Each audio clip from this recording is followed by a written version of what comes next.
뿌린 대로 거두는 러시아? 러시아에서 가장 큰 연례 행사로 자리 잡은 전승절 5월 9일이 우크라이나의 대반격 D-Day로 점쳐지고 있습니다.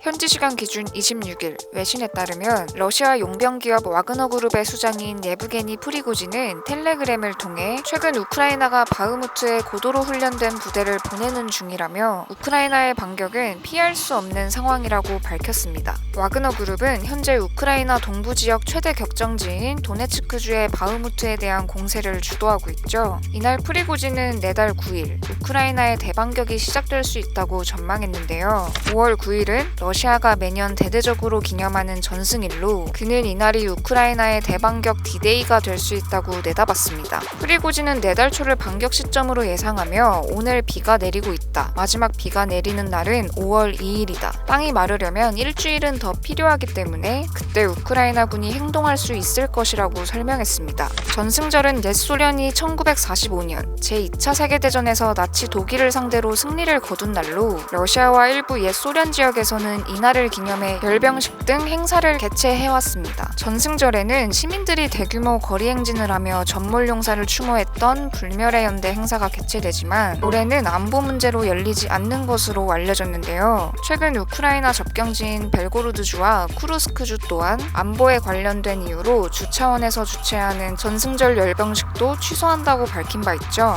타스통신에 따르면 코로나19 팬데믹의 영향을 받기 전인 지난 2019년 전승절에는 러시아 내 도시, 마을 3,700여 곳에서 1,000만 명 이상이 거리 행진에 참여했는데요. 이에 마크 허틀링 전 미 육군 유럽 주둔 사령관은 자신의 트위터에서 행사를 열기에 충분한 군인과 장비가 없는 것만큼 위대한 전략가는 없다며 블라디미르 푸틴 러시아 대통령을 겨냥해 비꼬았습니다. 일각에서는 러시아의 병력과 장비 부족으로 대규모 행사가 힘들어졌다는 분석을 내놓기도 했는데요. 이와 관련해 러시아가 지난달 28일 진행한 열병식 리허설에는 참가 병력과 자주포, 탱크 등이 크게 줄어든 모습이 포착됐습니다. 이번 열병식에 동원될 것으로 예상되는 군용 차량은 약 130대로 이는 지난해 191대에 비해 크게 줄어든 규모입니다. 참가 병력 또한 지난해 1만 2천 명에서 올해 1만 명 수준으로 감소한 것으로 나타났는데요. 러시아 국방부가 발표한 자료에 따르면 올해 열병식에는 최신 개량형 전차와 다연장 로켓 발사대, 대공 방어 체계인 판치르 S 등은 동원되지 않을 예정입니다. 대신 미그 전투기 8대가 러시아의 우크라이나 침공을 지지하는 상징이 된 Z 문자 모양으로 비행하는 에어쇼가 펼쳐질 것으로 전해졌는데요. 이를 두고 벤 월러스 영국 국방부 장관은 최근 푸틴 대통령이 군사적 손실을 보충하기 위해 전승절에 국가 총동원령을 발표할 가능성이 있다고 분석했습니다. 우크라이나 침공 과정 내내 고수해온 특수 군사작전이라는 용어를 버리고 전면전을 선언할 것이란 해석이죠. 한편 프리고진은 러시아 내부에서 배신을 하고 있다며 탄약 보급을 제대로 받지 못한 탓에 우리 부대의 사상자가 5배나 늘어났다라고 주장했습니다. 그러면서도 우크라이나군이 전승절을 망치기 위해 그렇게 할 수 있을까? 그럴 수도 그렇지 않을 수도 있다며 우리는 어떤 희생을 치르더라도 우크라이나군의 공세를 좌절시키고 진격할 것이라고 전의를 다졌는데요. 옛 소련이 독소전쟁에서 나치 독일을 상대로 승리를 거둔 날 러시아는 우크라이나의 반격으로 자업자득이라는 역풍을 얻게 될까요?